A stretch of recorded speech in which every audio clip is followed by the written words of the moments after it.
वह बचपन से भोले बाबा के भक्त थी। उसके मन में हमेशा यही इच्छा रहती थी कि उसका जीवन साथी वही बने जो उसके भाग्य में लिखा हो, और आखिरकार समय आया जब उसका जीवन साथी वही बने जो उसके भाग्य में लिखा हो। विवाह प्रथम से हुआ। विवाह का मंडप मंत्रोच्चारण, शंख ध्वनि और साथ साथ गूंजते ढोल नगाड़ों के बीच राध्या का चेहरा जैसे चांद की तरह चमक रहा था। उसकी आंखों में खुशी और सपनों की पूरी एक दुनिया समाई हुई थी। राध्या ने जैसे ही 7 फेरे पूरे किए, अपने दोनों हाथ जोड़कर भोले बाबा के सामने प्रणाम किया और धीमे स्वर में बोली, भोले बाबा, आपने मेरी जिंदगी में प्रथम को भेजा है। अब बस यही मेरी प्रार्थना है कि हमारी जोड़ी जीवन भर साथ बनी रहे। आप हमें कभी अलग मत होने देना। उसकी मासूम आवाज में श्रद्धा भी थी और गहरा विश्वास भी। वह सचमुच मान चुकी थी कि अब उसका भविष्य प्रथम के साथ ही है, लेकिन उसे क्या पता था कि प्रथम के दिल में उसकी दादी को लेकर कोई और ही सोच चल रही है। वह विवाह संपन्न होते ही सब और बधाइयों की गूंज रही थी। राध्या के परिवार वाले उसे आशीर्वाद दे रहे थे, रिश्तेदार हंसी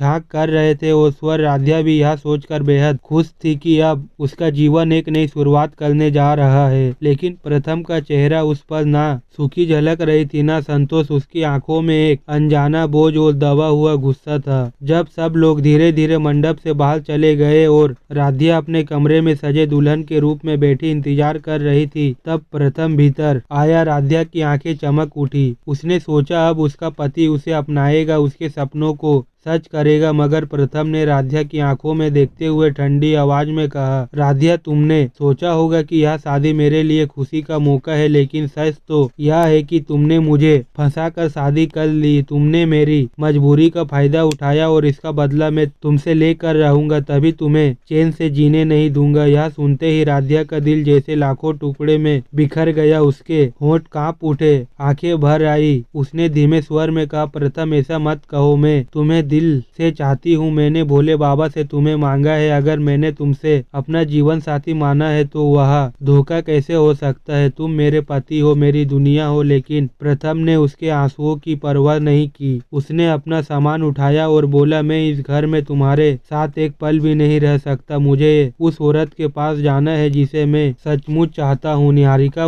वही मुझे सुकून मिलता है। तुम चाहो तो मेरे नाम से पत्नी बनी रहो, लेकिन मैं तुम्हें कभी अपना नहीं मानूंगा। इतना कहकर प्रथम घर छोड़कर चला गया। वह रात राध्या के जीवन की सबसे काली रात थी। जिस घर में उसने सपनों का महल बसाने का सोचा था, वही पहले ही दिन तिनकेटी टूट गई। वह अकेली कमरे में बैठी रही। उसका सजा सवरा दुल्हन का रूप अब उसे बोझ लग रहा था। महावाल से पैर जैसे जकड़े हुए लग रहे थे। मांग का सिंदूर जैसे मजाक बन गया था। राध्या ने रोते रोते आसमान की ओर देखा और कहा, भोले बाबा, क्या यही मेरी किस्मत थी? मैंने तो आपसे सिर्फ एक चीज मांगी थी कि मेरी और प्रथम जी की जोड़ी बनी रहे। क्या मेरा विश्वास इतना कमजोर था कि पहले ही दिन टूट गया? उसके आंसू थमने का नाम ही नहीं ले रहे थे। वह बार बार खुद को संभालने की कोशिश कर रही थी, लेकिन दिल में उठी टीस उसे फिर से तोड़ देती। दूसरी ओर प्रथम निहारिका के पास जा चुका था। निहारिका से उसकी पुरानी जान पहचान थी। वह आधुनिक, चतुर और त्वची लड़की थी जो हर हाल में प्रथम को अपने पास लाना चाहती थी। प्रथम भी उसके आकर्षण में बंधा हुआ था। जैसे ही वह निहारिका के पास पहुंचा, उसने उसके गले लगकर कहा,